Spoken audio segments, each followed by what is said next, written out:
তালাক হয় নাই। ওই ইমামে আজম আবু হানিফা নোমান ইবনে সাবিত, এই আল্লাহর বান্দা, তিনি একসময় আরবের মহিলারা প্রশ্ন করলেন, এই ইমাম আজম, আপনি তো জমানার বড় ইমাম, আপনি এত বড় ইমাম, এই যে আল্লাহ তাআলা অর্ডার করছেন, আল্লাহ পাক রব্বুল আলামিন কোরআনের ভিতরে আছে, সূরা নিসার ভিতরে পুরুষরা 4টা বিয়ে করতে পারবে, মাসনা ওয়া সুলাসা ওয়া রুবা, বলে 4টা বিয়ে করতে পারবে, 4টা বউ একটা পুরুষ রাখতে পারবে, কিন্তু একজন মহিলা কেন 4 জন স্বামী রাখতে পারবে না? প্রশ্ন আটকে গেছে না?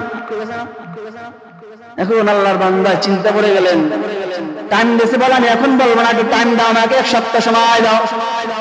যখন 1 সপ্তাহ সময় দেয়, দেওয়ার পরে ইমামে আজম চিন্তায় পড়ে গেলেন, হায়, আমি যদি প্রশ্ন জবাব না দিতে পারি তাহলে তো আমার আর কিছু থাকবে না, তাহলে আমি কেমন ইমাম হলাম?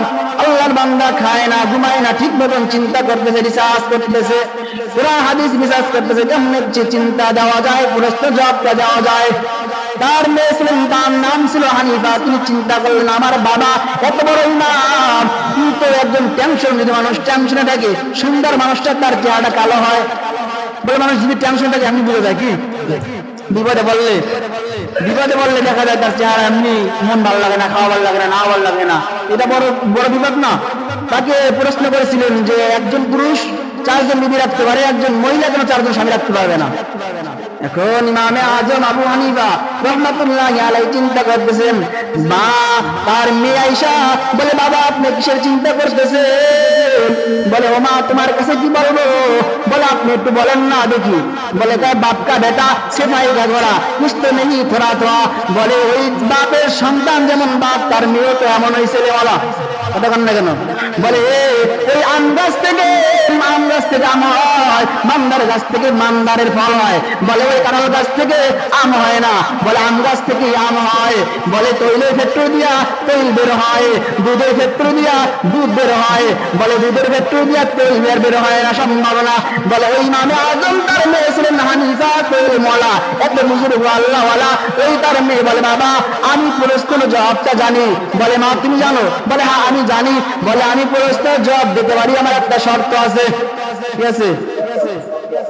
বলে, কি শর্ত বলো? বলে, আপনি নাম তো সারা দুনিয়ার মানুষকে আমোদ পর্যন্ত নিবে, কি করবে?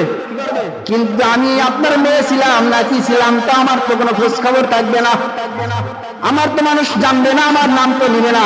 বাবা আমি চাই আপনার নামের সাথে আমার নামটা একটু লাগায় দেবেন, যুক্ত করে দিবেন, জানি সারা দুনিয়ার মানুষ আপনার নামটা নিবে, সাথে সাথে জানি আমার হানিফার নামটাও নেয়। বলুন না সুবহানাল্লাহ। তার নাম হলো নোমান ইবনে সাবিত। নাম কি? নোমান ইবনে সাবিত।